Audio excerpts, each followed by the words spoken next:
معزز خواتین، السلام علیکم ورحمۃ اللہ وبرکاتہ۔ نحمده ونصلی علی رسولہ الکریم، اما بعد فاعوذ باللہ من الشیطان الرجیم، بسم اللہ الرحمن الرحیم۔ رب اشرح لی صدری ویسر لی امری واحلل عقدۃ من لسانی یفقہوا قولی۔ ان الحمد للہ نحمده ونستعینہ ونستغفرہ ونؤمن بہ ونتوکل علیہ ونعوذ باللہ من شرور انفسنا ومن سیئات اعمالنا من یہدہ اللہ فلا مضل لہ ومن یضلل فلا ہادی لہ واشہد ان لا الہ الا اللہ واشہد ان محمدا عبدہ ورسولہ۔ یا ایہا الذین آمنوا اتقوا اللہ حق تقاتہ ولا تموتن الا وانتم مسلمون۔ یا ایہا الناس اتقوا ربکم الذی خلقکم من نفس واحدۃ وخلق منها زوجہا وبث منہما رجالا کثیرا ونساء واتقوا اللہ الذی تساءلون بہ والارحام ان اللہ کان علیکم رقیبا۔ یا ایہا الذین آمنوا اتقوا اللہ وقولوا قولا سدیدا یصلح لکم اعمالکم ویغفر لکم ذنوبکم ومن یطع اللہ ورسولہ فقد فاز فوزا عظیما۔ بے شک تعریف اور حمد و ثنا اللہ کے لیے ہے، ہم اسی کی تعریف کرتے ہیں، اسی سے مدد چاہتے ہیں اور اپنے نفس کی برائیوں اور اپنے اعمال کی برائیوں سے اپنے آپ کو اللہ کی پناہ میں دیتے ہیں۔ جس کو اللہ ہدایت دے اس کو کوئی بھٹکا نہیں سکتا، اور جسے وہ بھٹکا دے اسے کوئی ہدایت نہیں دے سکتا۔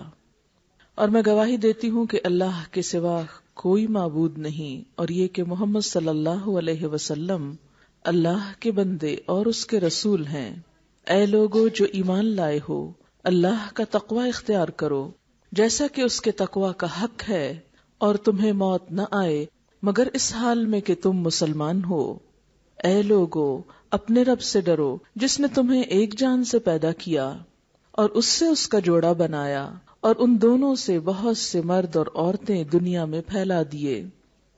اپنے پالنے والے کی ناراضگی سے بچو جس کا نام لے کر تم ایک دوسرے سے اپنے حقوق کا مطالبہ کرتے ہو، اور رشتہ داروں کے بارے میں خاص طور پر اللہ سے ڈرو، بے شک اللہ تمہاری نگرانی کر رہا ہے۔ اے لوگو جو ایمان لائے ہو، اللہ سے ڈرو اور سیدھی بات کہو، اللہ تمہارے اعمال کی اصلاح کر دے گا اور تمہاری غلطیوں پر معافی کا پردہ ڈال دے گا، اور جو اللہ اور اس کے رسول کی اطاعت کرے گا وہ عظیم الشان کامیابی سے ہمکنار ہوگا۔ معزز خواتین، اس وقت آپ کے سامنے میں نے خطبہ نکاح کی آیات اور ان کا ترجمہ پڑھا ہے، اور ان آیات سے ہی آپ کو اندازہ ہو چکا ہوگا کہ ان میں اللہ تعالی عین شادی کے موقع پر بار بار کس چیز کی تلقین کر رہے ہیں۔ وہ چیز اللہ کا تقوی ہے، اللہ کا ڈر، اللہ کا احساس، وہ احساس جو انسان کو تنہائی میں بھی اور سب کے سامنے اللہ کی اطاعت پر قائم رکھتا ہے، جمائے رکھتا ہے۔ یہ وہی احساس ہے جو انسان کو انسانوں کے حقوق ادا کرنے پر آمادہ کرتا ہے۔ یہ وہی احساس ہے جو انسان کو قربانی کا درس دیتا ہے۔ یہ وہی احساس اور وہی چیز ہے جو دنیا اور آخرت میں انسان کی خوشیوں اور کامیابی کی ضمانت ہے۔ تقوی کے بغیر نہ دنیا کے معاملات کی اصلاح ہو سکتی ہے اور نہ آخرت کی کامیابی ہی ممکن ہے۔ اس لیے نکاح کے موقع پر سب سے زیادہ جس چیز کا سبق سکھایا گیا وہ تقوی ہے۔ اسلام ایک مکمل ضابطہ حیات ہے، مکمل دین ہے، جو زندگی کی ابتدا سے انتہا تک ہی نہیں بلکہ اس کے بعد جو کچھ انسان کے ساتھ پیش آنے والا ہے ان سب چیزوں کا احاطہ کرتا ہے۔ اس پوری کائنات کا دین اسلام ہے۔ اسلام کا معنی ہے اپنے آپ کو اللہ کی مرضی کے حوالے کر دینا، سرنڈر کر دینا، تسلیم کر لینا، مان جانا، جو کچھ رب نے کہا ہے اسے سب سے زیادہ اہمیت دینا۔ ہم اپنے چاروں طرف دیکھتے ہیں کہ کائنات کی ایک ایک چیز اللہ کی بات مان رہی ہے، سورج اس کے حکم کے تابع ہے، اسی لیے اپنی حدود کے اندر رہتے ہوئے ہمیں فائدہ پہنچا رہا ہے۔ اگر وہ تھوڑا سا بھی اپنی حد کو پار کر جائے اور اپنی حدود سے نکل کر زیادتی کرنے لگے تو ہمارا یہاں جینا دوبھر ہو جائے۔ پہاڑ اللہ کے حکم سے جمے ہوئے ہیں، اگر وہ چلنا شروع کر دیں تو ہمارا اس زمین پر رہنا مشکل ہو جائے۔ جانور اللہ کے حکم سے مسخر ہیں کہ ہم ان کی پیٹھ پر سوار ہو سکتے ہیں۔ مویشی اس کا کہنا مان رہے ہیں جبھی ہم ان کا دودھ پی سکتے ہیں اور ان کا گوشت استعمال کر سکتے ہیں۔ انسان دنیا کے ہنگاموں سے نکل کر کسی بھی وقت تنہائی میں فطرت کے مناظر کو دیکھتا ہے تو ان کو بھی پرسکون پاتا ہے اور خود بھی سکون حاصل کرتا ہے۔ ایسا کیوں ہے؟ اس لیے کہ وہ سب کے سب اپنی اپنی حدود کے اندر رہ کر کل لہ قانتون، اسی کے فرما بردار ہیں۔ وہ سب جو آسمانوں میں ہیں اور وہ جو زمین میں ہیں، سب اسی کی فرما برداری کر رہے ہیں۔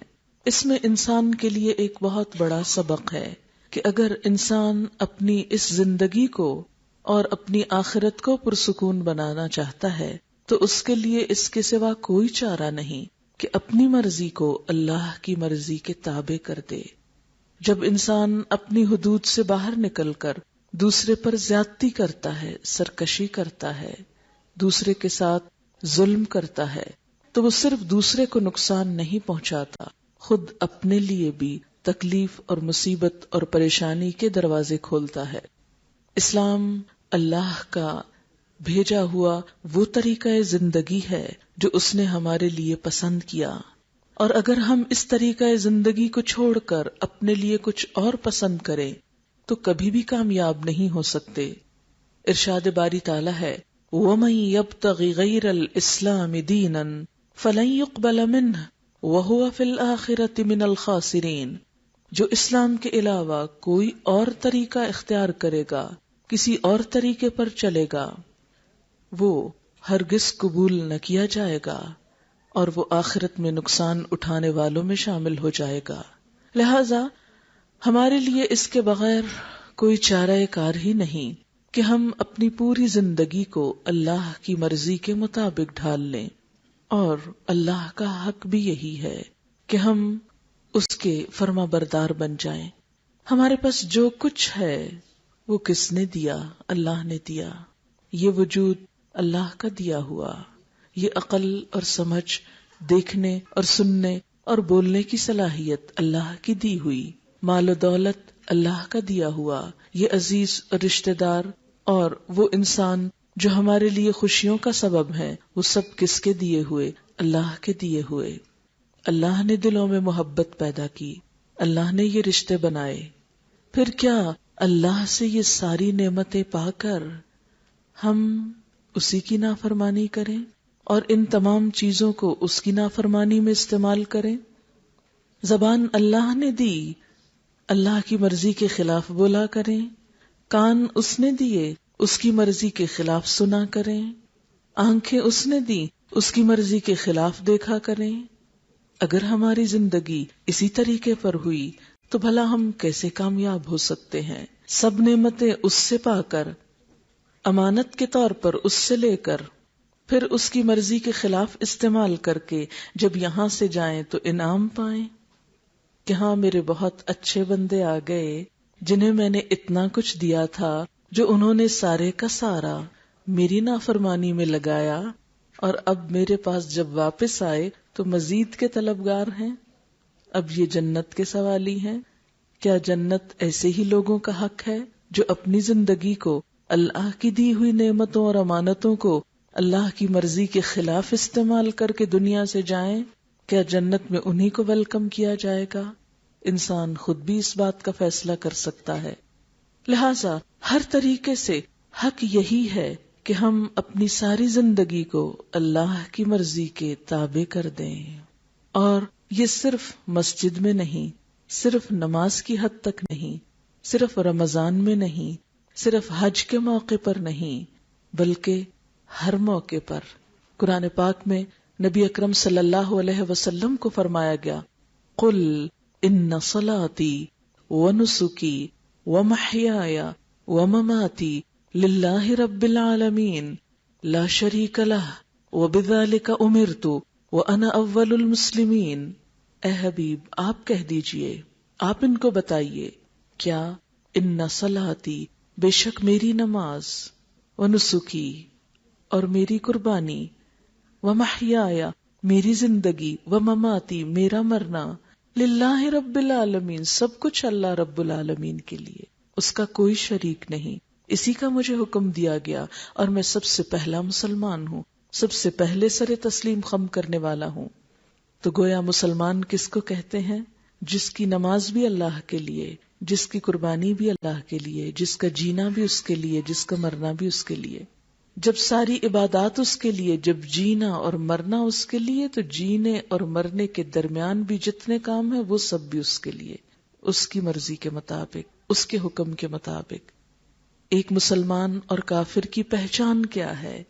اس کے طور طریقے، اس کا رہن سہن۔ اگر وہ اس سے مختلف نہیں تو زبان سے کہنا تو بہت آسان ہے۔ اقبال نے بھی کہا تھا، زبان سے کہہ بھی دیا لا الہ تو کیا حاصل، دل و نگاہ مسلمان نہیں تو کچھ بھی نہیں۔ اگر دل میں رب نہیں اور ہماری نگاہ اس کو نہیں پاتی، اس کے آگے ہم نہیں جھکتے تو کچھ بھی نہیں۔ اس لیے مسلمان وہ جس کی پیدائش کی ساری خوشیاں اللہ کی مرضی کے مطابق، جس کی موت کی ساری رسمیں اللہ کے رسول صلی اللہ علیہ وسلم کے طریقے کے مطابق، اور جس کی خوشیاں خواہ وہ شادی بیاہ ہو یا کوئی اور موقع ہو، وہ سب بھی سنت رسول صلی اللہ علیہ وسلم کے مطابق۔ وہ دنیا کے کامیاب ترین انسان تھے، ان سے بڑھ کر کس نے نام پایا، ان سے بڑھ کر کس نے عزت پائی، ان سے بڑھ کر دنیا میں کون عظیم ہو کر جیا، لیکن انہوں نے شادیاں بھی کی، ان کے ہاں موتیں بھی ہوئیں، اور وہ سب کچھ کیسا تھا، اور آج ہم آپ کی امت ہیں اور ہم کس طریقے پر چلے جا رہے ہیں۔ اسلام میں مرد اور عورت کا تعلق ایک نکاح کے رشتے کے اندر، ایک کانٹریکٹ کے ساتھ، کہ جس میں ایک مرد عورت کی تمام ذمہ داری کو دیکھنے والا ہو، اور اسی طرح ایک عورت صرف اس مرد کی وفادار ہو، اور باقی لوگوں سے، باقی مردوں سے جو اس کے نامحرم ہوں، ہر قسم کا جذباتی اور کسی بھی قسم کا رشتہ ختم کر دے، نہ رکھے۔ اسلام میں شادی کا تصور دوسرے مذاہب اور کلچر سے مختلف ہے۔ اسلام خاندانی زندگی کو بہت اہمیت دیتا ہے۔ اسلام میں شادی کرنا ایک عبادت ہے۔ آپ صلی اللہ علیہ وسلم نے فرمایا، النکاح سنتی، نکاح میری سنت ہے، فمن رغب عن سنتی فلیس منی، جو میری سنت سے منہ موڑے اس کا مجھ سے کوئی تعلق نہیں۔ کوئی شخص یہ سمجھے کہ شادی نہ کرنا زیادہ ثواب کا کام ہے یا اس کے بغیر رہنا زیادہ نیکی اور اجر کا کام ہے، اسلام میں ایسا کوئی تصور نہیں۔ آپ صلی اللہ علیہ وسلم نے نکاح کی ترغیب دیتے ہوئے فرمایا، قرآن پاک میں بھی ہم دیکھتے ہیں، وَأَنكِحُوا الْأَيَامَ مِنْكُمْ وَالصَّالِحِينَ مِنْ إِمَائِكُمْ، کہ تم جو بھی بے نکاحیں ہیں ان کا نکاح کر دو، یعنی جب شادی کی عمر کو پہنچ جائیں تو بلا وجہ تاخیر نہ کرو۔ آپ صلی اللہ علیہ وسلم نے فرمایا کہ جب کوئی ایسا رشتہ آئے کہ جس کے دین ایمان سے تم مطمئن ہو تو نکاح کر دو، ورنہ فتنہ و فساد کا اندیشہ ہے۔ پھر اسی طرح اسلام میں شادی کی بنیاد کیا ہے کہ رشتہ تلاش کرتے وقت کیا چیز دیکھی جائے؟ آپ صلی اللہ علیہ وسلم نے فرمایا 4 چیزوں کی بنیاد پر نکاح کیا جاتا ہے، لڑکی کے حسن و جمال پر، اس کے مال پر، اس کے خاندانی نسب پر اور اس کے دین پر۔ پھر فرمایا فاصفر بذات الدین تربت یداک، دیندار کو اختیار کرو، تمہارا ناک خاک آلود ہو. یہ ایک محاورہ ہے عربی کا، ناک خاک آلود ہو جسے ہم کہتے ہیں تیرا بیڑا غرق ہو، ایک محاورے کے طور پر. بہرحال آپ صلی اللہ علیہ وسلم نے رشتوں کی بنیاد دین کو قرار دیا، اس لیے کہ جو شخص اللہ سے نہ ڈرتا ہو اس کے دل میں بندوں کا خوف کیا ہوگا. جو اللہ کا حق نہ دینا جانتا ہو وہ بندوں کا حق کیا دے گا. پھر اسی طرح ہم دیکھتے ہیں کہ خطبہ نکاح کے الفاظ میں بھی ہمارے لیے ایک بہت بڑا میسج ہے. فرمایا ان الحمد للہ، بے شک سب تعریف اللہ کے لیے ہے. نحمدہ، ہم اسی کی حمد کرتے ہیں. ونستعینہ، اور ہم اس سے مدد چاہتے ہیں. شادی کا موقع خوشی کا موقع ہے، خوشی کے موقع پر اللہ کا شکر ادا کرنا چاہیے. بندہ مومن کا حال بھی عجیب ہے، جب اسے خوشی ملتی ہے تو وہ شکر ادا کرتا ہے اور یہ شکر اس کے درجوں کو بلند کرتا ہے، اور جب بندے کو تکلیف پہنچتی ہے اور وہ صبر کرتا ہے تو یہ صبر بھی اس کے درجوں کی بلندی کا سبب بنتا ہے. فرمایا مومن کے سوا یہ چیز کسی کو نصیب نہیں ہوتی. لہذا ان الحمد للہ، اللہ کا شکر جس نے خوشی کا یہ دن دکھایا، اس لیے کہ اگر اللہ کا شکر انسان ادا کرتا ہے تو اللہ تعالیٰ نعمتوں میں اور اضافہ کرتا ہے. لیکن عموماً ہمارا حال یہ ہوتا ہے کہ جب ہمیں مشکل آتی ہے تو پھر بھی اللہ کو یاد کر لیتے ہیں، اور جب خوشی آتی ہے تو عموماً اس کو بھول جاتے ہیں اور اس موقع پر اپنی مرضی کرتے ہیں، اپنے دل پسند کے کام. شکر ادا کرنے میں سب سے اہم کیا ہے کہ اللہ کو ناراض نہ کیا جائے. لیکن ہمارا حال کیا ہے؟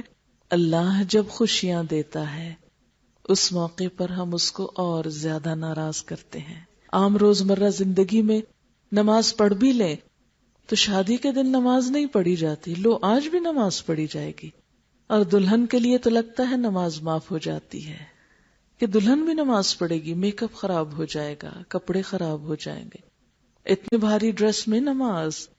وہ نماز جو جان کنی کی حالت میں معاف نہیں، وہ نماز دلہن بن کے کیسے معاف ہو سکتی ہے؟ لیکن کتنے افسوس کی بات ہے کہ ہم اپنی شادی شدہ زندگی کا آغاز اللہ کی نافرمانی سے کرتے ہیں.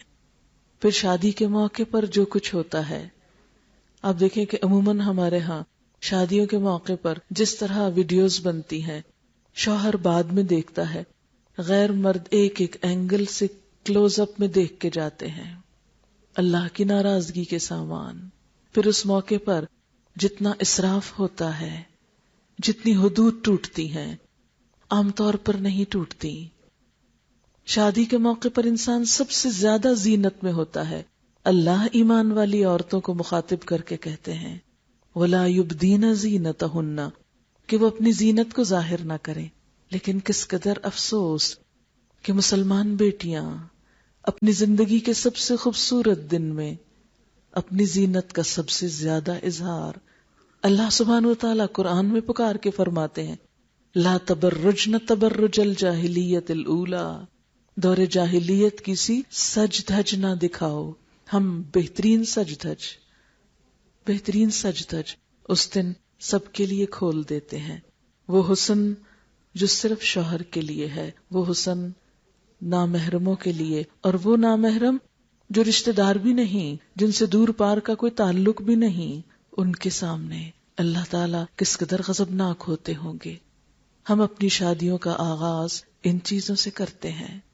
پھر اس موقع پر اسراف، پھر جو مزید دوسرے لوگ شریک ہوتے ہیں. شادی کی کوئی مجلس ہو، نماز کا کوئی اہتمام نہیں ملتا. عام طور پر یوں لگتا ہے کہ جیسے آنے والوں کی بھی نماز معاف ہے، نماز کا احساس نہیں. پھر اسی طرح لباس پہننے کے موقع پر جس طرح حدود پامال ہوتی ہیں، مسلمان عورت کو کیا بتایا گیا کہ وہ ایسا لباس پہنے کہ جس سے اس کے جسم کے قابل شرم حصے جھلکے نہ، نظر نہ آئیں، نہ اتنا شفاف اور سی تھرو ہو کہ سب کچھ اندر باہر نظر آ رہا ہو، اور نہ ہی وہ اتنا ٹائٹ ہو کہ ایک ایک فگر نمایاں ہو. لیکن ہم ایسے ہی موقعوں پر اپنے جسم کی بھی خوب نمائش کرتے ہیں اللہ کی ناراضگی میں. وہ رب جس نے یہ خوبصورت جسم دیے ان کو اس کی ناراضگی میں استعمال کرتے ہیں اور پھر توقع کیا رکھتے ہیں؟ ہم سب یوں ہی جنت میں چلے جائیں گے. اللہ کو غضبناک کر کے ہم جنت کے طلبگار ہیں. پھر اس کے بعد فرمایا نستعینہ، ہم اس کی مدد چاہتے ہیں، ونستغفرہ، ہم اس سے بخشش چاہتے ہیں، ہم اس سے معافی چاہتے ہیں. من یہدہ اللہ فلا مضل لہ، جس کو اللہ ہدایت دے اسے کوئی نہیں بھٹکا سکتا. من یہدہ اللہ فلا مضل لہ، جسے اللہ راہ دکھا دے اسے کوئی نہیں بھٹکا سکتا. ہم سب کچھ جانتے ہوئے کیوں بھٹک جاتے ہیں؟ ہم سب کچھ جانتے ہوئے غلط کیوں کرتے ہیں؟ عموماً یہ کہتے ہیں اللہ ہی نہیں چاہتا کہ ہم سیدھے کام کریں. ہم غلطی خود کرتے ہیں. الزام دیتے ہوئے اللہ کو ہم شرماتے نہیں، ہمیں احساس نہیں ہوتا. اپنے گناہوں کا ذمہ دار اس کو قرار دیتے ہیں. جب ہم سے کوئی غلطی ہوتی ہے تو ہم کہتے ہیں ہماری قسمت میں یہی لکھا تھا کہ ہم یہ غلطی کریں، ہمارا تو دل ہی نہیں چاہتا ہم نماز پڑھیں. اگر اللہ نے ہماری قسمت میں لکھی ہوتی عبادت تو ہم کر ہی لیتے نا، اس نے لکھا ہی نہیں. لا علمی میں اللہ پر الزام تراشی کرتے ہوئے ڈرتے نہیں. جب کوئی ہمارے ساتھ زیادتی کرے تو ہم یہ کہہ کے کیوں نہیں معاف کر دیتے؟ اس کی قسمت میں لکھا تھا کہ وہ ہم کو مارے. اس وقت بھی یہی سوچ لینا چاہیے کہ اس کی قسمت میں تھا کہ وہ فلاں کو قتل کر دے، اس لیے اس کا تو قصور ہی نہیں، وہ تو اللہ نے لکھ دیا کہ وہ قتل کرے کسی کو. اللہ نے ایسا کچھ بھی نہیں لکھا کہ کوئی انسان زبردستی غلط کام کرے اور وہ سیدھا چلنا بھی چاہے تو اسے چلنے نہ دیا جائے اور کچھ فرشتے پکڑ کے اس کو غلط رستے پہ لے جائیں. ایسا نہیں ہوتا. جب آپ گاڑی چلا رہے ہوتے ہیں تو آپ اپنی مرضی سے اسٹیئرنگ موڑتے ہیں، اپنی مرضی کا موڑ کاٹتے ہیں. بالکل اسی طرح اس زندگی کے سفر میں آپ اپنی مرضی کے موڑ کاٹتے ہیں، اللہ کی فرما برداری یا نافرمانی کے. جب ہم کو پتا چل جاتا ہے کہ اس اور اس چیز میں اللہ ناراض ہے، پھر ہم عموماً کیوں بھٹکتے ہیں؟ لوگوں کو دیکھ کر، اللہ کو دیکھ کے نہیں، لوگوں کو دیکھ کر بھٹکتے ہیں. کسی بھی کام میں ہم کیا کرتے ہیں؟ لوگ کیا کہیں گے. کتنی دفعہ دن میں کہتے ہیں ہائے اللہ تعالیٰ کیا کہیں گے. ہم کہتے ہیں ہائے لوگ کیا کہیں گے، لوگ ناراض ہو جائیں گے. سب تو ایسا کرتے ہیں، فلاں کی شادی میں تو ایسا ہوا تھا، فلاں کی شادی میں تو ویسا ہوا تھا، اور اب ہم یہ کر لیں. ہم بھلا دوسروں کے مقابلے میں کیسے آئیں گے جب تک ہم اللہ کی نافرمانی کے کام نہ کریں؟ نہیں، اللہ کی ذات سب سے عظیم ذات ہے، اور جس چیز کو ہمارا دل چاہتا ہے وہ ہم کر گزرتے ہیں. دنیا خواہ کچھ سے کچھ کہتی رہے. ایک شخص جو غلط کام کرتا ہے وہ تو کبھی نہیں شرماتا کہ لوگ کیا کہیں گے، وہ کر جاتا ہے. لیکن ایک شخص نیک کام کرتے ہوئے کیوں شرماتا ہے؟ جو لوگ اللہ کی حدود توڑتے ہیں وہ تو نہیں شرماتے، ہمیں اللہ کی حدود قائم کرتے ہوئے شرم کیوں آتا ہے؟ اس لیے ہماری زندگی میں اللہ کی ذات کا وہ مقام نہیں رہا. ہم نماز میں کہتے تو ہیں اللہ اکبر، لیکن وہ کھوکھلا ہے اللہ اکبر، اس کا معنی نہیں سمجھتے. واقعی اللہ اکبر، اللہ سب سے بڑا ہے. کیا حقیقت میں ہماری زندگی میں اللہ سب سے بڑا ہے کہ اس کی بات آ جائے تو سب پیچھے چلے جائیں؟ کوئی مصلحتیں نہیں، کچھ بھی نہیں، وہ سب سے بڑا ہے. جب وہ بڑا ہو جاتا ہے تو سب چھوٹے لگنے لگتے ہیں. جب وہ چھوٹا ہوتا ہے تو پھر ہمیں سب بڑے لگنے لگتے ہیں، سب کا خوف آنے لگتا ہے، سب سے دبنے لگتے ہیں. تو جب ہمارا دل ہی نہ چاہے، وہ جیسے کہا کہ تیرا دل تو ہے صنم آشنا، تجھے کیا ملے گا نماز میں. جب دل میں اور بت بیٹھے ہوئے ہیں تو اللہ کی عبادت اور اللہ اکبر کہنے سے کیا مل جائے گا؟ کچھ بھی تو نہیں. من یہدہ اللہ فلا مضل لہ ومن یضلل فلا ہادی لہ. جس کو وہ بھٹکا دے پھر اسے کوئی راستہ نہیں دکھاتا. اور وہ کس کو بھٹکاتا ہے؟ جو بھٹکنا چاہتا ہے، جو اسٹیئرنگ غلط رستے پہ موڑ کے لے جانا چاہتا ہے. پھر فرمایا اشہد ان لا الہ الا اللہ واشہد ان محمدا عبدہ ورسولہ. اس موقع پہ کلمے کی تجدید. اور کلمہ بھی کیا سکھاتا ہے کہ میرا الہ، میرا رب، میرا معبود صرف اللہ ہے، اور میں محمد رسول اللہ صلی اللہ علیہ وسلم کی امت میں سے ہوں، میں آپ کو رسول مانتی ہوں، آپ ہمارے لیے ہدایت کا سامان لے کر آئے۔ پھر اس کے بعد خطبہ نکاح میں 3 آیات ہیں جن میں 4 دفعہ تقوی کی بات، یا ایھا الذین آمنوا اتقوا اللہ حق تقاتہ، اے لوگو جو ایمان لائے ہو اللہ کا تقوی اختیار کرو جیسے تقوی کا حق ہے، صرف زبان سے نہیں دل سے بھی، دل میں اس کا احساس لے آؤ، اس سے ڈرو۔ اب دیکھیں کہ جب دل میں اللہ کا احساس ہوتا ہے انسان جھوٹ نہیں بول سکتا، کسی پہ جھوٹا الزام نہیں لگا سکتا، خیانت نہیں کر سکتا، کسی کے ساتھ زیادتی نہیں کر سکتا، کسی کا مال ہتھیا نہیں سکتا۔ اور جب خدا کا خوف نہ ہو، اذا لم تستحی فاصنع ما تشاء، پھر جو چاہو کرو۔ عموماً ہم سمجھتے ہیں کہ شادی شدہ زندگی کی خوشی کی بنیاد شاید مال پر ہو، شاید زیادہ دنیاوی اعتبار سے کسی بلند مرتبے پر ہونے کی وجہ سے ہو، لڑکی یا لڑکے کا ہونا، حالانکہ بنیاد کیا ہے؟ نہیں، ازدواجی زندگی کی خوشیاں تقوی میں ہے۔ جب خدا کا خوف ہوگا تو لازماً ایک دوسرے کے حق ادا ہوں گے، اور جب حقوق ادا ہوں گے تو زندگیوں میں امن اور خوشحالی آئے گی۔ پہلی آیت میں فرمایا صرف تقوی نہیں، حق تقاتہ ولا تموتن الا وانتم مسلمون، اور تم کو ہرگز موت نہ آئے مگر اس حال میں کہ تم مسلمان ہو، تمہاری شناخت ایک مسلمان کی شناخت ہو، تم دنیا کے کسی بھی حصے میں جاؤ، کہیں بھی ہو، تم اللہ کے بندے بن کر جیو۔ آپ نے دیکھا ہوگا کہ لوگوں نے مختلف برانڈ کے کپڑے پہنے ہوئے ہوتے ہیں، کپڑوں کے اوپر بڑے بڑے بعض اوقات وہ نام بھی لکھے ہوئے ہوتے ہیں، اور ان کو پہن کر بہت پراؤڈ فیل کرتے ہیں، مارکس اینڈ اسپینسر پہن کر، اور اس کے علاوہ اور بہت سے نام۔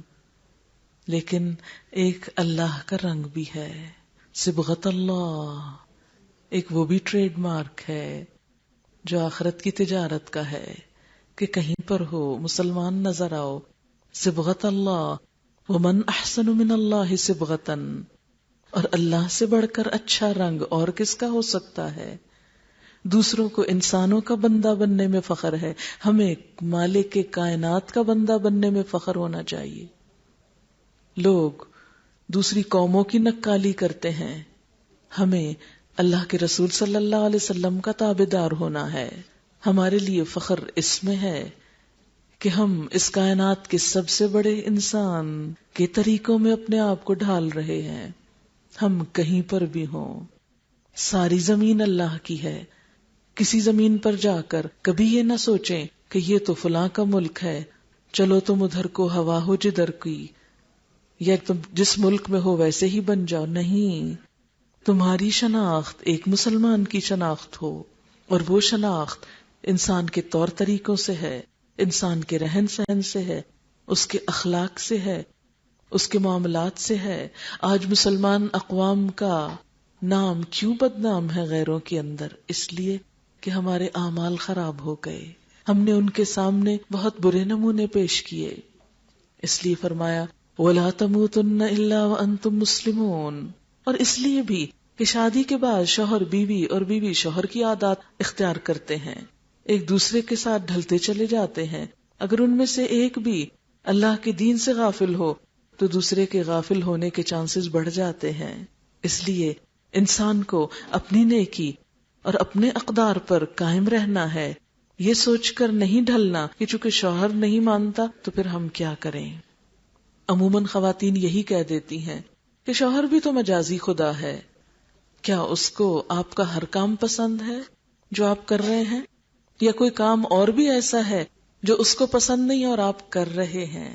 جب دنیا کے بہت سے کام اس کی ناپسند کے خلاف ہو سکتے ہیں تو اللہ کا حکم اس کی ناپسند کے خلاف کیوں نہیں ہو سکتا؟ لہذا ہمیں ہر حال میں اللہ کا بندہ بن کر جینا ہے۔ پھر اس کے بعد فرمایا اللہ کا تقوی اختیار کرو، جس نے تمہیں ایک جان سے پیدا کیا، اسی سے اس کا جوڑا بنایا، اور پھر بہت سے مرد اور عورت دنیا میں پھیلا دیے۔ اس پالنے والے رب کی ناراضگی سے ڈرنا جس کا نام لے کر تم ایک دوسرے سے اپنے حقوق مانگتے ہو۔ اسلام میں شوہر اور بیوی کے ایک دوسرے پر حقوق اور فرائض رکھے گئے۔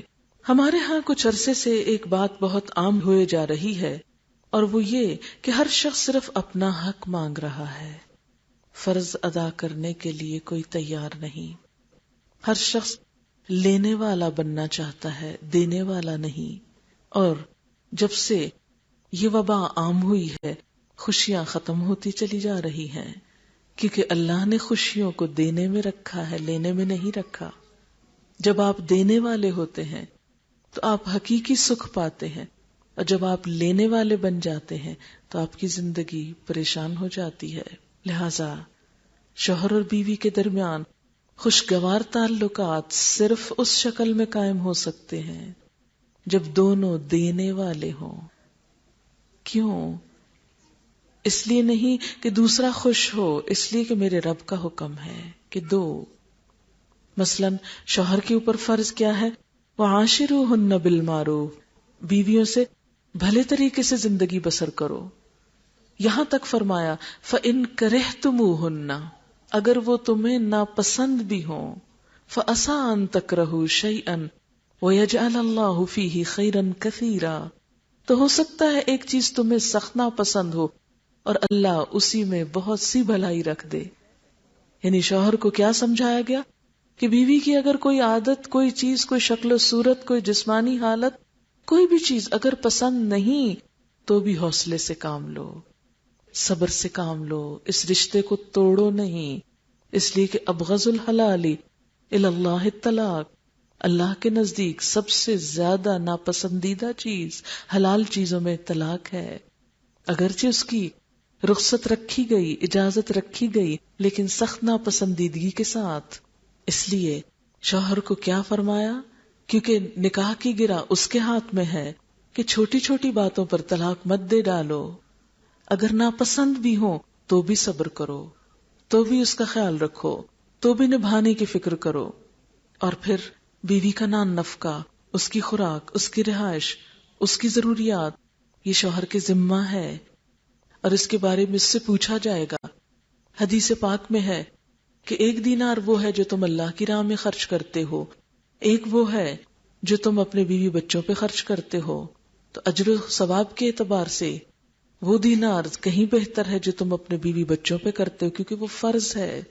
باہر دینا تو نفل ہے، صدقہ ہے، لیکن بیوی اور بچوں کو دینا فرض میں آتا ہے، اور فرض ادا کرنے کا اجر و ثواب کہیں زیادہ ہوتا ہے۔ پھر اسی طرح شوہر کی ذمہ داری ڈالی گئی کہ وہ بیوی بچوں کے دین ایمان کا بھی خیال رکھے۔ ارشاد باری تعالیٰ ہے یا ایھا الذین آمنوا قوا انفسکم واہلیکم نارا، اے لوگو جو ایمان لائے ہو، بچاؤ اپنے آپ کو اور اپنے گھر والوں کو آگ سے۔ پھر اسی طرح شوہر کی ذمہ داری ڈالی گئی کہ وہ بیوی کے ساتھ اچھے اخلاق سے پیش آئے۔ فرمایا تم میں سب سے زیادہ کامل ایمان والے وہ ہیں جو اپنی بیویوں کے حق میں اچھے ہیں۔ سب سے زیادہ اخلاق کا معیار بیوی کے ساتھ خوش اخلاق ہونا قرار پایا۔ فرمایا سب سے زیادہ کامل ایمان والے وہ ہیں جن کے اخلاق اچھے ہیں، اور سب سے بہترین اخلاق اس کا اچھا ہے جو اپنی بیوی کے ساتھ اچھا ہے۔ ہمارے ہاں تو عموماً کہتے ہیں زن مرید ہے، ہر بات بیوی کی مانتا ہے اور بیوی کے ساتھ بہت اچھا معاملہ کرتا ہے، جیلسیز شروع ہو جاتی ہے نا۔ لہٰذا شوہر کو پرووک کرتے رہتے ہیں کہ کسی طرح یہ بیوی کی بات نہ سنے، لیکن آپ صلی اللہ علیہ وسلم نے اخلاق کا معیار ہی بیوی کے ساتھ حسن اخلاق کو قرار دیا، کیونکہ باہر تو اخلاق ایک مجبوری ہے، اگر آپ اپنے کولیگز کے ساتھ اچھا اخلاق نہیں رکھتے تو وہ آپ کو چھوڑ دیں گے، وہ آپ کی عزت نہیں کریں گے، لیکن بیوی کا کیونکہ مقام کچھ کمزور ہوتا ہے، اس لیے وہاں پر انسان سوچتا ہے یہ میرا کیا بگاڑ لے گی اگر میں نے اس کے ساتھ بد اخلاقی کی، اس لیے خاص طور پر اس کی تلقین کی گئی۔ پھر فرمایا کہ حسن ظن رکھو، اچھا گمان رکھو، اس لیے کہ اعمال گمان کی پیداوار ہوتے ہیں۔ اگر زندگی کی ابتدا بدگمانی سے ہو تو انسان کے تعلقات کبھی بھی اچھے نہیں ہو سکتے۔ آپ نے دیکھا ہوگا کہ جو سوچ ہوتی ہے انسان کی وہی عمل ہوتا ہے انسان کا. پہلے سوچ ہوتی ہے پھر عمل ہوتا ہے.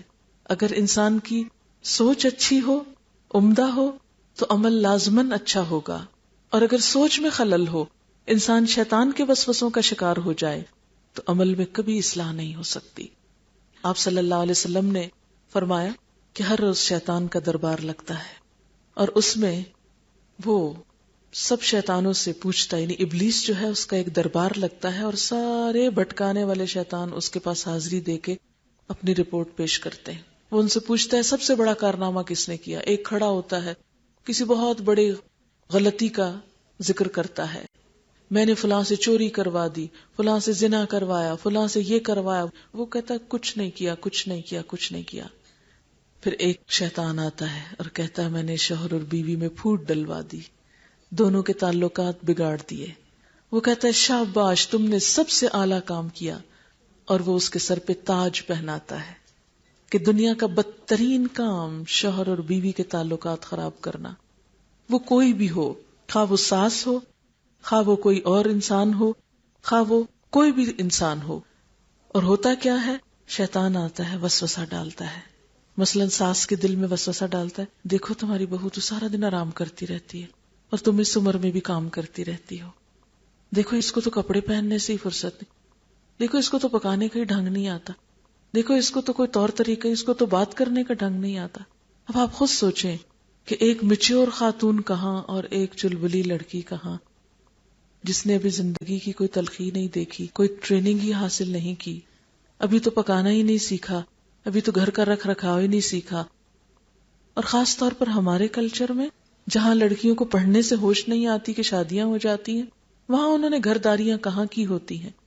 تو ان سے وہ توقع رکھنا جو کئی سال سے ایک عورت اس گھر کے نظام میں بہتری لائی ہوئی ہے. آپ دیکھیں کہ ساس جو ہے اس گھر میں کئی سالوں سے، کم از کم 20-25 سالوں سے تو ہوتی ہے، تبھی بیٹا اتنا بڑا ہوتا ہے کہ شادی کے قابل ہو. اب ایک خاتون جو 25 سال سے ٹرینڈ ہے اس گھر کو چلانے میں، اور ایک لڑکی جس کو 25 دن نہیں ہوئے، ان کا مقابلہ کہاں سے ہوگا؟ لیکن شیطان وسوسے ڈالتا چلا جاتا ہے اور کڑھن اور جلن اور تکلیف پیدا کرتا ہے. لہٰذا وہ جلن دل سے پھٹ کے زبان پہ آتی ہے، اشاروں کنایوں سے بات شروع ہوتی ہے، پھر تانوں پہ آ جاتی ہے، اور پھر لڑائی جھگڑوں پہ آ جاتی ہے، اور پھر ڈائریکٹ کرنے کی بجائے انڈائریکٹلی بیٹے کو اکسایا جاتا ہے. اسی طرح وہ بیوی کے دل میں آ کے وسوسے ڈالتا ہے شیطان کہ دیکھو تمہارے ساتھ بڑا ظلم ہو رہا ہے. وہ کہتا ہے اپنی ساس کو کمپیئر کرو ماں کے ساتھ، اور شوہر کو کمپیئر کرو باپ کے ساتھ. اور پھر وہ کہتا ہے تمہارا باپ تو اتنا اچھا تھا کہ ایک اشارہ ہی کافی ہوتا تھا، اور یہ دیکھو روز وعدہ کرتا ہے اور چیز لا کے نہیں دیتا. کبھی کوئی لڑکی شوہر کو باپ سے کمپیئر نہ کرے، وہ کبھی کامیاب نہیں ہو سکتی. باپ باپ ہوتے ہیں، ان کے سامنے ہم جنم لیتے ہیں، ہم ان کی اولاد ہوتے ہیں. جو ان کے دل میں ہمارا مقام ہوتا ہے وہ شوہر کے اندر نہیں ہو سکتا، کیونکہ وہ رشتہ دوسرا ہے. اور یہ بھی ہو سکتا ہے کہ شوہر باپ سے بھی زیادہ کہیں کیئرنگ ہو، لیکن عموماً کیا ہوتا ہے، شوہر کی اچھائیوں کو ہم ایک طرف رکھتے ہیں، وہ نہیں باپ سے کمپیئر کریں گے. اس کا خیال رکھنا، اس کی محبت، اس کی ساری قربانی. اب آپ دیکھیں کہ ہمارے ہاں لڑکی کی سچویشن کو بہت پیتھیٹک بنا دیتے ہیں، ہائے بیچاری گھر چھوڑ گئی، ہائے بیچاری میکا چھوڑ گئی، اور معلوم نہیں کیا کیا وہ راگ بنائے ہوئے ہیں کہ جس سے خوب لڑکیوں کو رلایا جاتا ہے کہ تم تو بہت ہی مظلوم ہو جس سے سب کچھ چھن گیا. حالانکہ یہ نہیں دیکھتے کہ وہ لڑکا، وہ ماں جس نے ایک بیٹا پیدا کیا، پالا پوسا بڑا کیا، اس کو پڑھایا لکھایا، اس کو کمانے کے قابل بنایا، پھر اس نے گھر بنایا، سب کچھ، اور پلی پلائی ایک لڑکی کو وہ سب کچھ حوالے کر دیا، یعنی وہ ایک باہر سے آنے والی کو وہ سب کچھ دے دیا. تو جس ماں نے اپنا بیٹا دے دیا، اس سے بڑی اور کیا قربانی مانگی جائے گی؟ لہٰذا کبھی بھی ایک بہو کو یہ نہیں سوچنا چاہیے کہ میری ساس نے مجھے وہ نہیں دیا، یہ نہیں پوچھا، وہ خیال نہیں رکھا. ان وسوسوں سے تعلقات خراب ہوتے ہیں، اس سے بگاڑ آتا ہے، اس سے تعلقات کی کبھی اصلاح نہیں ہو سکتی. تعلقات خراب کرنے والے سارے وسوسے دراصل شیطان کی پیداوار ہوتے ہیں، اور ہم کبھی بھی ان کے بارے میں متنبہ نہیں ہوتے. ایمان والوں کی صفت بتائی گئی، اذا مسہم طائف من الشیطان تذکروا فاذا ہم مبصرون، کہ جب انہیں شیطان کا کوئی وسوسہ چھو جاتا ہے تو یکایک ہوش میں آ جاتے اور وہ دیکھنے لگتے نہیں یہ ایسے نہیں ہو سکتا. لیکن عموماً جب ہمارے اندر تقویٰ نہیں ہوتا ہم شیطان کے وسوسے کو پہچان ہی نہیں سکتے. اس گمان کو یقین بناتے ہیں اور یقین بنا کر پورے کانفیڈنس سے اس غلط بات کو پھیلانا شروع کر دیتے ہیں، حتیٰ کہ وہ ہر زبان پہ عام ہو جاتی ہے. پھر وہ سارے ہمیں ایک گواہی میسر کرتے ہیں اور ہم اپنے آپ کو ایک غلط طریقے پہ ڈال لیتے ہیں، اور اس طرح بسا اوقات زندگی جہنم بن کے رہ جاتی ہے. تو یاد رکھیں کہ یہ سب سے بڑی ابلیسی کوشش ہے، شوہر اور بیوی کے تعلقات کو خراب کرنا، خواہ وہ کوئی اور عورت ہو جو کسی عورت دوسری کا گھر خراب کر رہی ہو. بسا اوقات ساس اور بہو کی بہت اچھی بن رہی ہے، شوہر اور بیوی کی بہت اچھی بن رہی ہے، لیکن ایک اور عورت شوہر اور بیوی کے درمیان ٹپک پڑی ہے، جو عام طور پہ ہمارے معاشرے میں ہو رہا ہے. اور یہ ظلم بھی عورت پہ ڈھا رہی ہے، جو گھروں کو برباد کر رہی ہے. شوہر اپنے بچوں کو، اپنی بیوی کو، باپ اپنے بچوں کو بھلا کے ایک اور عورت کے عشق میں گرفتار ہو کر اپنی ساری ذمہ داریوں سے غافل ہے. یہ چیز بھی بچوں اور بیوی کا مستقبل تباہ کر کے رکھ دیتی ہے. لہذا کوئی ایسی کوشش جو ان دو کے تعلق کو خراب کرے وہ ایک شیطانی کوشش ہے. اس لیے کہ جب ان دو کا تعلق خراب ہوتا ہے تو صرف دو افراد نہیں، دو خاندان ملوث ہو جاتے ہیں. دونوں کے والدین، بہن بھائی، سارا قبیلہ متاثر ہوتا ہے. انسان کی عبادت، انسان کا اخلاق، مزاج، ہر چیز بگڑتا ہے. پھر اگر بچے ہوں تو وہ سفر کرتے ہیں، ان کی زندگیاں جہنم بن جاتی ہیں، ان کے اندر عمر بھر کی تلخیاں رچ بس جاتی ہیں. لہذا یہ رشتہ جتنا مضبوط ہے، جتنا خوبصورت ہے، اتنا ہی نازک بھی ہے. اس لیے اس معاملے میں شوہر اور بیوی دونوں کو اپنے اپنے فرائض ادا کرنے چاہیے. بیوی کے فرائض کیا ہیں؟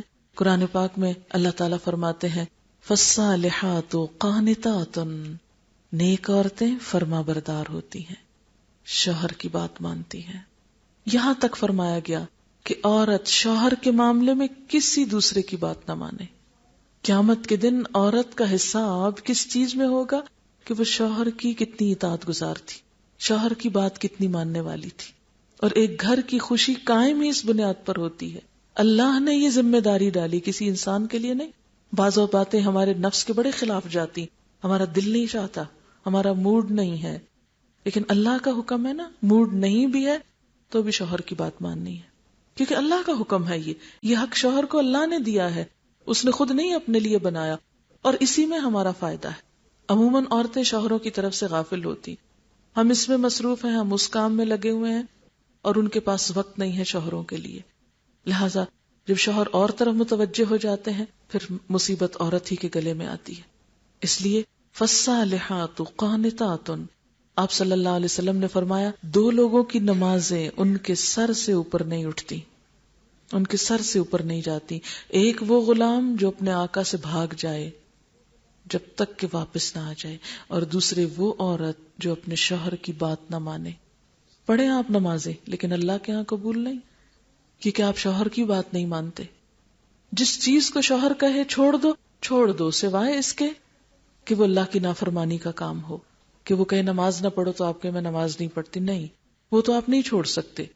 ایک مرتبہ حضرت فاطمہ حضرت علی رضی اللہ تعالیٰ عنہ سے ناراض ہو کر آپ صلی اللہ علیہ وسلم کے پاس آ گئی، تو آپ نے فرمایا نہیں فاطمہ، تم واپس جاؤ اور جب تک اپنے شوہر کو راضی نہ کرو تم یہاں نہیں آ سکتی. یعنی شادی کے بعد والدین کا حکم سیکنڈری ہو جاتا ہے اور شوہر کا نمبر 1 ہو جاتا ہے، اور اسی میں ایک گھر کی بھلائی اور فلاح اور اصلاح ہے. اور اس کی حکمتیں وہ مالک ہی جانتا ہے جس نے یہ ذمہ داری ہم پہ ڈالی ہے. فالصالحات قانتات، اور قنوت میں عاجزی بھی ہے، دوام اطاعت بھی ہے. عاجزی یعنی شوہر کے مقابلے میں سرکشی نہیں، نہ زبان سے سرکشی نہ رویے سے سرکشی. کیونکہ سرکشی کے لیے پھر اسلام نے کیا فرمایا کہ اگر تم عورت کی سرکشی سے ڈرتے ہو تو پہلے سمجھاؤ، اگر باز نہ آئے تو ان سے بستر الگ کر لو، اگر باز نہ آئے تو مار بھی سکتے ہو. یہ اللہ نے شوہر کو اس لیے حق دیا تاکہ گھر ٹوٹنے سے بچے. اور پھر دوسری طرف حافظات للغیب بما حفظ اللہ، حفاظت کرنے والیاں ہیں غائبانہ طور پر ان چیزوں کی جس کی حفاظت کا اللہ نے نگران بنایا ان کو. یعنی عورت اپنی ذات، اپنے جسم، اپنی جان، اپنے مال، اپنے گھر، ان تمام چیزوں کی حفاظت کرے. یعنی وفاداری بھی ہو شوہر سے، یہ نہیں کہ شادی ایک مرد سے ہے اور تعلق چھپا کسی اور مرد سے، جس طرح آج کل ہمارے معاشرے میں اس کو ماڈرنزم کے نام پر جائز قرار دے دیا گیا ہے، اور اس سے سخت خرابیاں معاشرے کے اندر پیدا ہو رہی ہیں. ابھی کہتے کہ لوگ اتنا بھی کیا ریجڈ، یہ مغرب کا فلسفہ ہے، ہماری مسلمان سوسائٹی کا فلسفہ نہیں ہے کہ شادی کہیں ہو اور تعلق کہیں اور، ہرگز نہیں. اسلام اس کو قبول نہیں کرتا. پھر اس کے بعد رازوں کی حفاظت. آپ صلی اللہ علیہ وسلم نے شوہر اور بیوی کی انتہائی ذاتی اور نجی گفتگو کو کہیں اور ذکر کرنے سے منع کیا ہے، اسے فحاشی سے تعبیر کیا ہے. یعنی شوہر اور بیوی کا جو خاص تعلق ہے اس کے حوالے سے کوئی بات کہیں سہیلیوں کو نہیں بتانی چاہیے، کہیں کسی اور کے سامنے اس کا ذکر نہیں ہونا چاہیے، اس سے منع کیا گیا ہے. پھر اسی طرح مال کی حفاظت، بچوں کی حفاظت، کیونکہ وَالْمَرْأَةُ رَاعِيَةٌ فِي بَيْتِ زَوْجِهَا وَمَسْئُولَةٌ عَنْهَا، عورت اپنے شوہر کے گھر میں نگران ہے اور اس سے اس کی رعایا کے بارے میں سوال ہوگا. یعنی عورت کی نگرانی کس پر ہے؟ اس کے بچوں پر. بچوں کی تعلیم، تربیت، اخلاق، ان کی اچھائیاں برائیاں، اس میں عورت شریک ہے، ذمہ دار ہے، اور قیامت کے دن اس سے حساب ہوگا کہ اس نے بچوں کی تعلیم و تربیت میں اپنا فرض کتنا پورا کیا، اس ذمہ داری کو کتنا نبھایا. اور پھر عورت کی ذمہ داری کیا کہ وہ اپنے شوہر کے لیے آرائش و زیبائش کا بھی اہتمام کرے. عموماً ہم زمانے بھر کے لیے سجتے بنتے ہیں. آپ نے دیکھا ہوگا کہ خواتین جب بازار جانے لگتی خوب سج بن کے جاتی، لیکن جب گھر میں شوہر آتا ہے تو کام کر کے تھکی ہاری میلے کچالے کپڑے پہنے اس کے ساتھ اس کا استقبال کرتی ہیں. جہاں اللہ نے منع کیا وہاں پوری زیب و زینت ہے، اور جہاں کرنے کو کہا وہاں اس کا اہتمام ہی کوئی نہیں.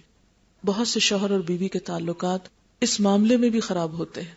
میرے پاس بے شمار لوگ اپنے مسائل جب لے کر آتے ہیں تو اس میں ایک فیکٹر جو میں نے نوٹ کیا وہ یہ کہ عورتیں اپنی ہائیجین اور اپنی پرسنل زیب و زیبائش کا خیال نہیں رکھتی، اور اس سے تعلقات میں خرابی واقع ہوتی ہے. اسلام میں زینت عورت کا حق ہے، لیکن سب سے بڑی زینت اس کے شوہر کے لیے. پھر اسی طرح عورت کی ذمہ داری ڈالی گئی کہ وہ اپنے شوہر کے ساتھ خیر خواہی کا معاملہ کرے، اس کی عزت اور احترام کرے.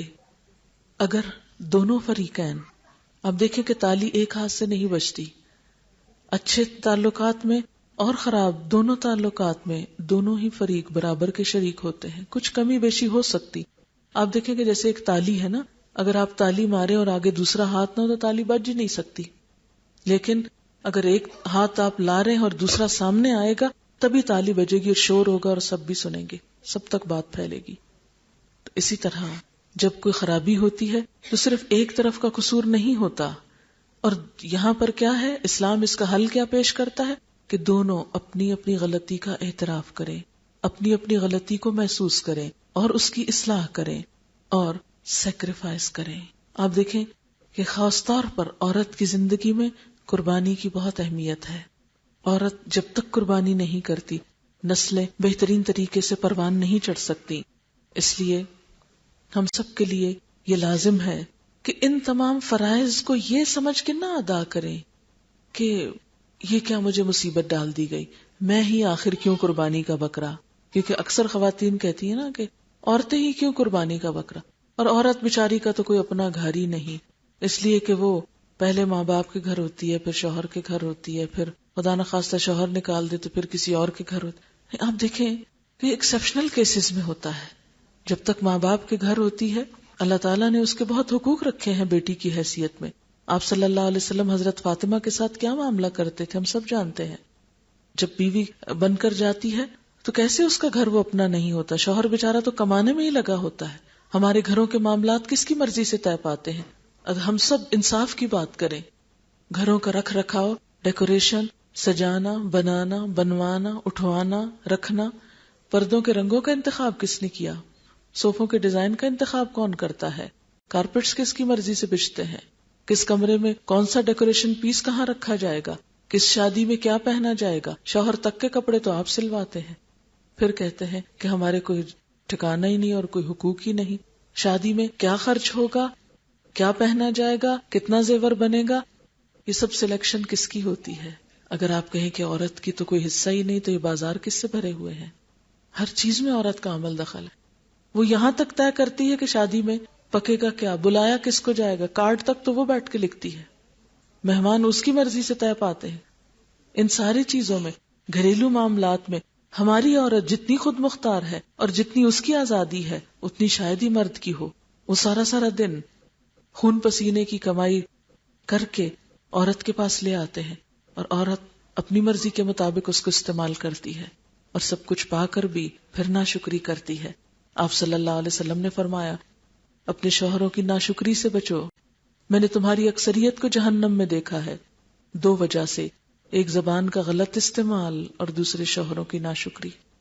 آپ صلی اللہ علیہ وسلم نے فرمایا کہ تم میں سے ایک دنوں اپنے ماں باپ کے گھر بن بیاہی بیٹھی رہتی ہے، پھر اللہ تعالیٰ اس کو شوہر دیتا ہے، پھر بچے دیتا ہے، پھر کبھی شوہر سے کوئی کوتاہی ہو جاتی ہے تو یہ کہہ اٹھتی ہے کہ میں نے اس گھر میں کوئی سکھ پایا ہی نہیں، میں نے تو یہاں کوئی خوشی دیکھی ہی نہیں. اور یہی ناشکری ہے کہ اچھے دنوں کو بھول جانا اور صرف ناپسندیدہ چیزوں کو یاد رکھنا. زندگی دھوپ اور چھاؤں دونوں کا مجموعہ ہے، دن اور رات دونوں ہے زندگی میں. کبھی صرف دن نہیں ہو سکتا اور کبھی رات رات بھی نہیں رہتی. ہر دن کے بعد رات آتی ہے، ہر رات کے بعد دن آتا ہے. ہر ازدواجی تعلقات میں بھی ہر جگہ دن اور رات ہے. ہر شادی شدہ جوڑے کی زندگی میں دن اور رات دونوں ہوتے ہیں. کبھی تعلقات بہت اچھے ہوتے ہیں اور کبھی موڈ بلا وجہ ہی آف ہو جاتے ہیں، بے وجہ ہی منہ بنے ہوئے ہوتے ہیں، کوئی وجہ ہی نہیں ہوتی، بس بات کرنے کو دل ہی نہیں چاہ رہا، اور پھر کچھ دنوں کے بعد پھر موڈ ٹھیک ہو جاتے ہیں. تو اس میں کیا ہونا چاہیے کہ جب بہت اچھے تعلقات ہو تو سمجھیں کہ دن ہے، روشنی ہے، خوشیاں ہیں، اور جب خراب ہو تو کہیں رات ہے، صبر سے گزار لیں، پھر دن آ جائے گا، اور آتا ہے. لیکن ہم عموماً عورتیں ہم جذباتی ہوتے ہیں نا، ہم سب عورتیں، ہم سب کا یہی حال ہے. لہٰذا جب رات آتی ہے تو ہم شور مچانا شروع کر دیتے ہیں، جب دن آتا ہے تو ہم بھول جاتے ہیں کہ کبھی رات بھی تھی. تو اس لیے خواہ عیش کی حالت ہو خواہ تیش کی حالت ہو، دونوں میں ہی تقویٰ، اللہ کا ڈر، اللہ کا احساس کہ کسی پہ زیادتی نہ ہو جائے، کسی کے ساتھ ناروا بات نہ ہو جائے. مسلمان تو وہ جس کے ہاتھ اور زبان سے دوسروں کو اذیت نہ ہو. اللہ تعالی ہمیں بہترین مسلمان بننے کی توفیق عطا فرمائے. وآخر دعوانا ان الحمد للہ رب العالمین. دعا کر لیتے ہیں. سبحان اللہ والحمد للہ ولا الہ الا اللہ واللہ اکبر ولا حول ولا قوة الا باللہ العلی العظیم. اللہم صل علی محمد وعلی آل محمد کما صلیت علی ابراہیم وعلی آل ابراہیم انک حمید مجید. اللہم بارک علی محمد وعلی آل محمد کما بارکت علی ابراہیم وعلی آل ابراہیم انک حمید مجید. ربنا آتنا فی الدنیا حسنة وفی الآخرة حسنة وقنا عذاب النار. ربنا لا تزغ قلوبنا بعد إذ هديتنا وهب لنا من لدنك رحمة إنك أنت الوهاب. ربنا هب لنا من أزواجنا وذرياتنا قرة أعين واجعلنا للمتقين إماما. ربنا لا تؤاخذنا إن نسينا أو أخطأنا. ربنا ولا تحمل علينا إصرا كما حملته على الذين من قبلنا. ربنا ولا تحملنا ما لا طاقة لنا به واعف عنا واغفر لنا وارحمنا أنت مولانا فانصرنا على القوم الكافرين. یا حی یا قیوم برحمتک نستغیث لا الہ الا اللہ انت الحلیم الکریم. سبحان اللہ رب العرش العظیم والحمد للہ رب العالمین. رب نسألک موجبات رحمتک وعزائم مغفرتک والغنیمة من کل بر والسلامة من کل اسم لا تدع لنا ذنبا إلا غفرته ولا هما إلا فرجته ولا حاجة هي لك ردا إلا قضيتها يا أرحم الراحمين. یا اللہ پاک، جو کچھ ہم نے پڑھا ہے تو اپنی رحمت سے قبول فرما، اس کے بہترین حصے پر عمل کی توفیق دے، اور جو بات آپ کو ناپسند ہوئی ہو ہمیں اس سے دور کر دے اور ہمیں سیدھا راستہ دکھا دے. یا اللہ ہماری زندگیوں کو خوشحال کر دے، ہمارے گھروں میں امن اور سکون پیدا کر دے، ہمیں اپنا اطاعت گزار اور وفادار بنا دے. یا اللہ اس شادی کو بہترین خوشگوار شادی بنا دے. یا اللہ دونوں افراد کے درمیان اور دونوں خاندانوں کے درمیان بہترین محبت پیدا کر دے، دونوں کے لیے خوشیوں کا سبب بنا دے اور ان کے خاندانوں کے لیے بھی باہم خوشیوں کا سبب بنا دے. یا اللہ انہیں دنیا اور آخرت کی کامیابی عطا فرمانا، ہر مشکل سے نجات عطا فرمانا. یا رب العالمین ہم سب کو صحت کاملہ عطا فرما. یا رب العالمین ہم سب کو گناہوں سے بچا. یا رب العالمین تو ہمارے والدین پر اپنی رحمت فرما. یا اللہ ہمیں بخش دے. یا اللہ ہمارا خاتمہ ایمان پر کرنا. یا رب العالمین بیماروں کو صحت عطا فرما، دکھی لوگوں کے دکھ دور فرما، پریشان حالوں کی پریشانی دور فرما. یا رب العالمین تو ہمیں اپنا قرب نصیب فرما. یا اللہ تمام مسلمانوں کو آپس میں اتحاد اتفاق عطا فرما. یا اللہ پاکستان کو دن دگنی اور رات چگنی ترقی عطا فرما. یا رب العالمین ہم سب کو صحیح معنوں میں اپنا اطاعت گزار بنا اور ہمارے دلوں میں اپنی محبت پیدا کر دے، اپنا تقوی پیدا کر دے، اپنا قرب عطا کر دے. ربنا تقبل منا. یا اللہ جتنے بھی حاضرین مجلس ہیں ان کے دلوں میں جو دعائیں اور نیک تمنائیں ہیں اللہ ان کو پورا کر دے.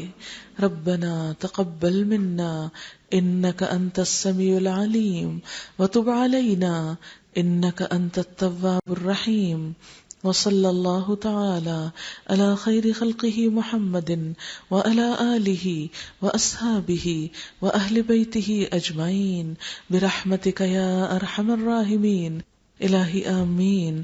سبحانک اللہم وبحمدک نشہد ان لا الہ الا انت نستغفرک ونتوب الیک. والسلام علیکم ورحمۃ اللہ وبرکاتہ.